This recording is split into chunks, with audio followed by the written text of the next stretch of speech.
Breaking news अवां सां share कयूं पिया। वारह बरसां अणॼातल हथियारबंदनि जी फायरिंग में ज़ख़्मी थियल ॻोठाणो फौत थी वियो। अफ़सोसनाक ख़बर तव्हां सां शेयर कयूं पिया। वारह मां जिथे अणॼातल हथियारबंदनि जी फायरिंग में ज़ख़्मी थियल हमराह फौत थी वियो आहे। ॻोठ रसूल बख्श बिरोही वासी हाकिम मीरजत लाड़काने जे अस्पताल में दम ॾिनो।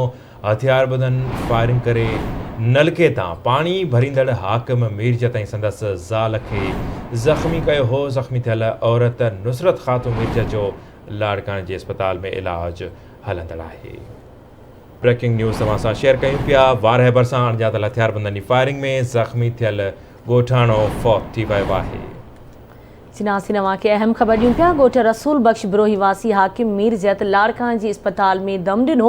हथियारबंदनि फायरिंग करे नलके तां पाणी भरींदड़ हाकिम मीरजत ऐं संदसि ज़ाल खे ज़ख़्मी कयो हो। ज़ख़्मी थियल औरत नुसरत ख़ातून मीरजत जो लाड़काने जी अस्पताल में इलाज हलंदड़ आहे। ब्रेकिंग न्यूज़ सिनासी नवां सां शेयर कयूं पिया।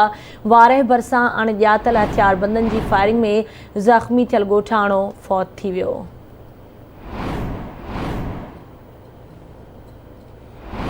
जी नाज़रीन, वारह मां ब्रेकिंग न्यूज़ है तव्हां सां शेयर कयूं पिया। हथियारबंदनि जी फायरिंग में ज़ख़्मी थियल हमराह फौत थी वियो आहे।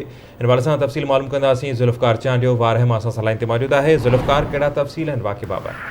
जी जी, सुबुह सवेरे वारह भरसां ॻोठ ड्रिब भरसां मीरजतन जा जो नंढड़ो ॻोठ आहे, उन ॻोठ जा रहवासी ज़ाल ऐं मुड़ुस सुबुह सवेरे नलके ते जेको आहे सो पाणी भरण लाइ जीअं निकिता त नामालूम हथियारबंद मोटरसाइकिल सवार जेको उन्हनि फायरिंग कई ऐं उनमें जेको हाकिम मीरजत ऐं उनजी घरवारी नुसरत ख़ातून जेके शदीद ज़ख़्मी थी पिया, उन्हनि जे मथां हथियारबंदनि सिधा फायर कया ऐं उन्हनि खे फायरिंग ते ॻोठाणा निकिरी विया जेके ज़ख़्मियुनि खे वारह अस्पताल खणाया, जितां जेको आहे ज़ख़्मियुनि खे लाड़काना मुंतक़िल कयो वियो, जिते ज़ख़्मनि जा सूर न सहंदे हाकिम मीरजत जेको आहे उहो लाड़काना अस्पताल में फौत थी वियो आहे ऐं जॾहिं त नुसरत ख़ातून जेको लाड़काना अस्पताल में दाख़िल आहे ऐं उन जेको फौत थियल हाकिम मीरजत जो लाश जीअं ई ॻोठ पहुतो तीअं ॻोठ में कोहराम मची वियो आहे। जी ठीकु आहे, वॾी महिरबानी ज़ुल्फ़कार तफ़सील खां आगाह करण जे लाइ।